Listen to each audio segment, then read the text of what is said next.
चलो अब सुनना। देखा जाए इसके पहले हम लोग क्लास 10th हिंदी काव्य खंड का चैप्टर 4 स्वदेशी कविता देख चुके थे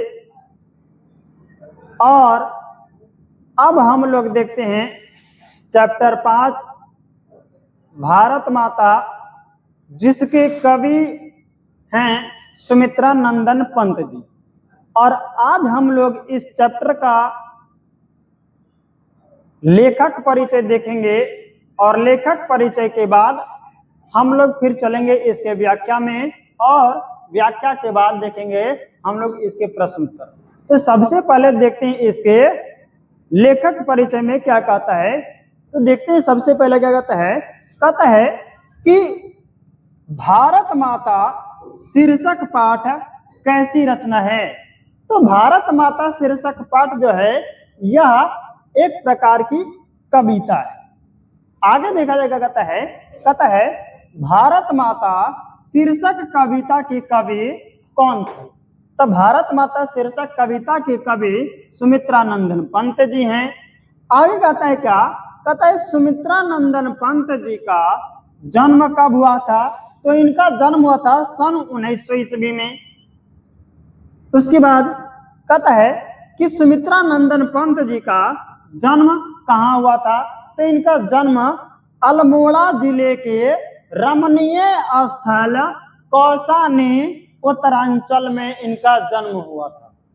उसके बाद देखा जाएगा कहता है आगे कि पंत जी के जन्म के कितने घंटे बाद इनकी माँ का देहांत हो गया था। तब जब पंत जी के जन्म हुए 6 घंटा हुआ था, तब 6 घंटे के बाद ही इसकी माँ की मृत्यु हो गई। तो क्या हो जाएगा आंसर, 6 घंटे। अब कहता है कि सुमित्रा नंदन पंत के पिताजी कौन थे। तो इनके पिताजी थे गंगादत्त पंत। आगे देखते हैं तो क्या कहता है कि सुमित्रा नंदन पंत की प्रारंभिक शिक्षा कहाँ से हुई थी। तो इनकी प्रारंभिक शिक्षा जो है वो गांव से ही हुई थी। आगे कहता है कि सुमित्रा नंदन पंत जी कहाँ से हाई स्कूल की शिक्षा प्राप्त किए थे।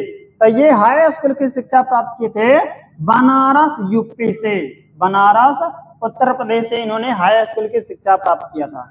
आगे देखा जाएगा कहता है सुमित्रा नंदन पंत जी आजीवन कहाँ रहे।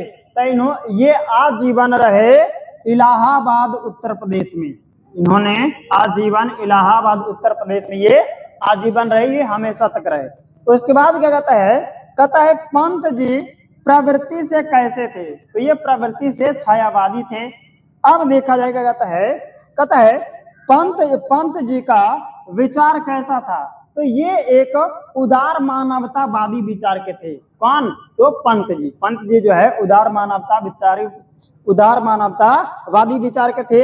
आगे कहता है कि गंगादत्त पंत जी कौसानी टी एस्टेट में किस पद पर थे। तो ये कौसानी टी एस्टेट में अकाउंटेंट के पद पर थे। उसके बाद कहता है कि किसने प्रसाद और निराला के समान छंदों और शब्द योजना में नवीन प्रयोग किया। तो ये किए थे सुमित्रा नंदन पंत जी।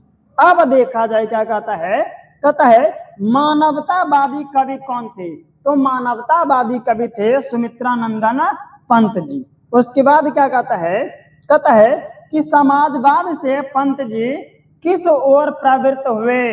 तो ये समाजवाद से अरविंद दर्शन की ओर क्या हुए, प्रवृत्त हुए। उसके बाद कहता है क्या कि सुमित्रा नंदन पंत जी का अंतिम काव्य कौन था। सबसे अंतिम कविता कौन लिखे थे ये। तो सबसे अंतिम जो काव्य था सुमित्रा नंदन पंत जी का वो था आपका लोकायतन।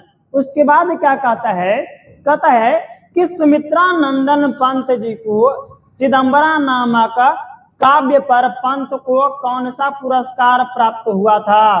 तो इनको चिदंबरा नामक काव्य पर भारतीय ज्ञानपीठ पुरस्कार प्राप्त हुआ था सुमित्रा नंदन पंत जी को। अब देखा जाए क्या कहता है कि भारत माता शीर्षक कविता कहाँ से ली गई है। तब देखा जाए बाबू, यह जो कविता है ग्राम्या नामक शीर्षक कविता से इसको लिया गया है, भारत माता शीर्षक कविता को। अब देखा जाए क्या कहता है कि भारत माता शीर्षक कविता में कवि भारत का कैसा चित्र प्रस्तुत करता है। तब भारत माता शीर्षक कविता में कवि भारत का यथातथ्य चित्र प्रस्तुत करता है। फिर क्या कहता है आगे, कहता है कि सुमित्रा नंदन पंत की प्रमुख काव्य कृतियां कौन कौन सी है। तो ये कौन कौन से काव्य लिखे, तो ये लिखे आगे काव्य है इनका उच्छ्वास, पल्लव, वीणा, ग्रंथि, गुंजन, युगांत, और उसके बाद है योगवाणी, ग्राम्या, स्वर्ण धोले, स्वर्ण किरण, युगपथ, चिदंबरा आदि इनकी प्रमुख कविता है सुमित्रानंदन पंत जी का। तो ये रहा इनका भारत माता शीर्षक कविता का लेखक परिचय, और इसके बाद हम लोग देखेंगे इसकी व्याख्या।